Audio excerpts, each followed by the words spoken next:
of State there. Blinken, you'll miss it. But it is a very, very serious topic. And of course, we know that Benjamin Netanyahu, the Prime Minister of Israel, is talking about the fact that this could already be falling apart. Let's get an update from Jotam Confino. He is the Israel correspondent of The Telegraph. He has been a stalwart and a brilliant correspondent over the last 18 months of this hell that the hostages have been through.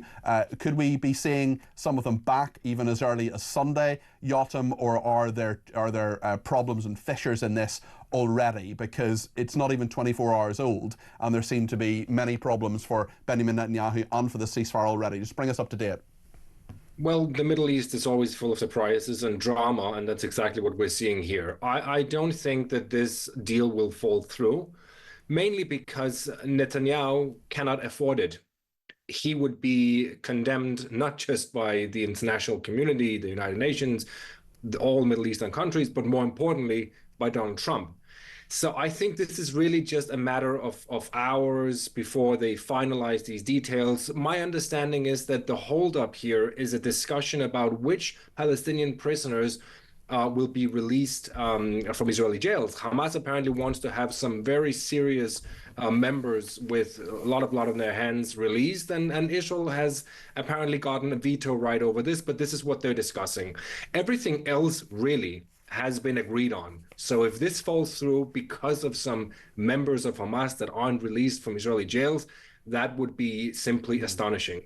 What is the mood in Israel? Are people excited, cautiously optimistic, worried that it'll fall apart? What sense have you got of this from people's reactions? All of that and more. If we start with the families of the hostages, they're super anxious, super worried. Some of them are crying because they're happy, but at the same time, they're also extremely worried about whether their loved ones are actually even alive because they don't know. So this is some sort of a sick game that Hamas is playing where it'll be like winning the lottery if you get your daughter or your sister or whatever it is out of Gaza. So you have that category of people. Then you actually have other people who are quite upset with this deal. They say that this is a surrender to Hamas, and that's not just people on the streets who are demonstrating. It's also people in Netanyahu's coalition.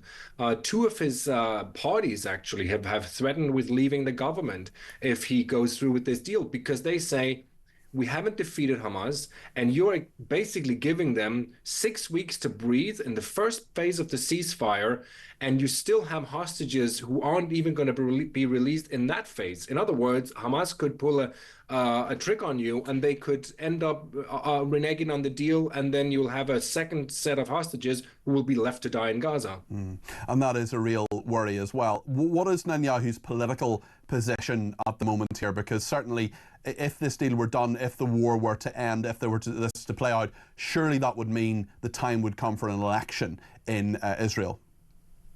Under normal circumstances, yes, you're absolutely right, Peter, but Israel is not a normal country, so I don't think it will necessarily lead to elections. Netanyahu, on paper, still has a majority.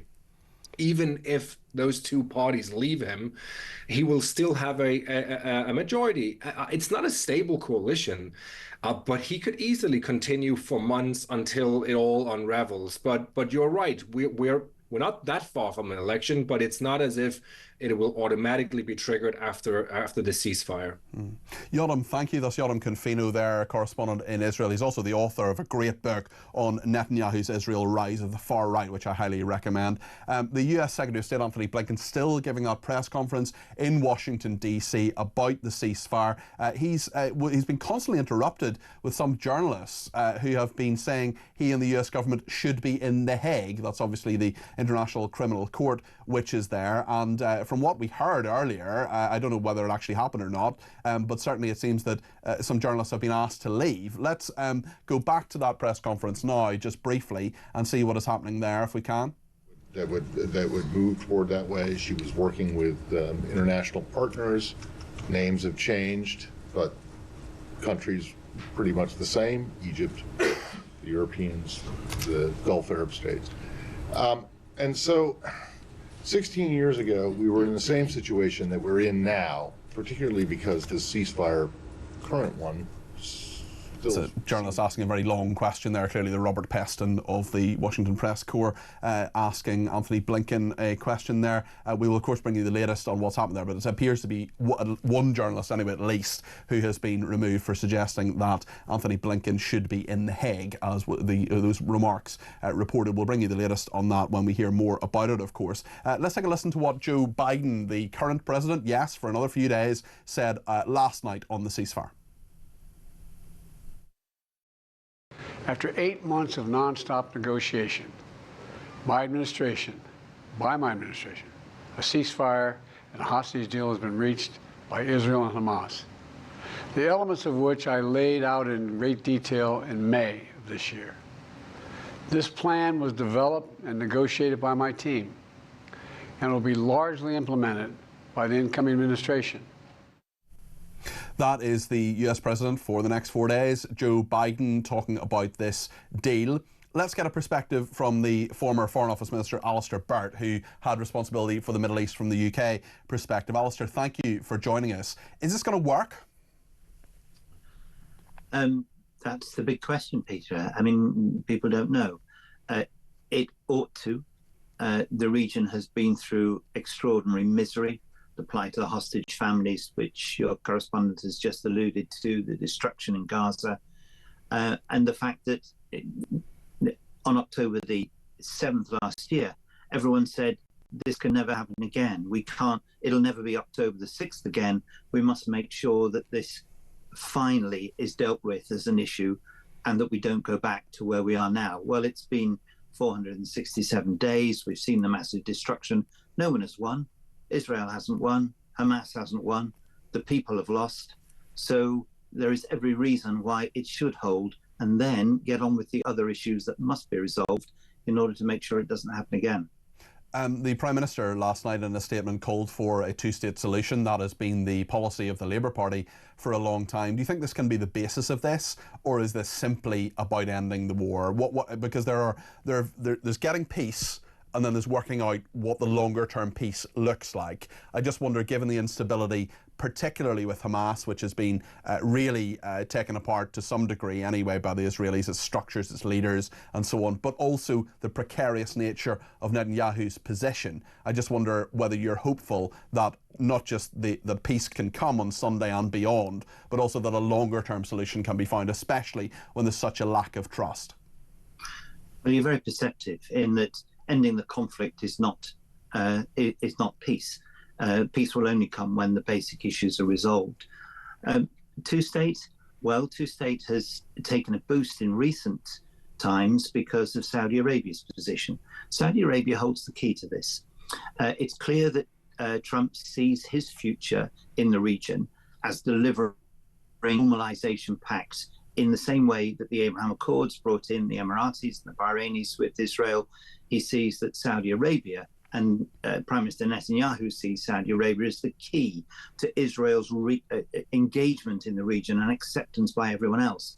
But Saudi Arabia has moved because of the circumstances of Gaza and made it clear that there's no normalization now, as had been on the table before, unless there is a Palestinian state. I expect that to be the bottom line for the future. There has to be a Palestinian state. There then has to be the guarantees that Israel will need for its security. It must never face what it faced on October the 7th again. And this will require a lot of internal work in Israel from ministers who are dead set against that.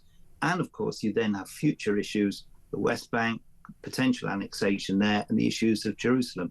So all those need to be brought into discussion now to get a stable peace.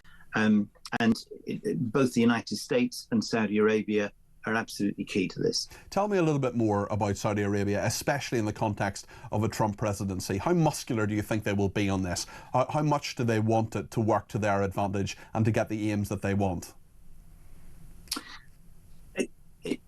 Saudi Arabia wants to deal with Israel as well. Saudi Arabia is going through an extraordinary process of change in that the advent of the current Crown Prince, known as MBS,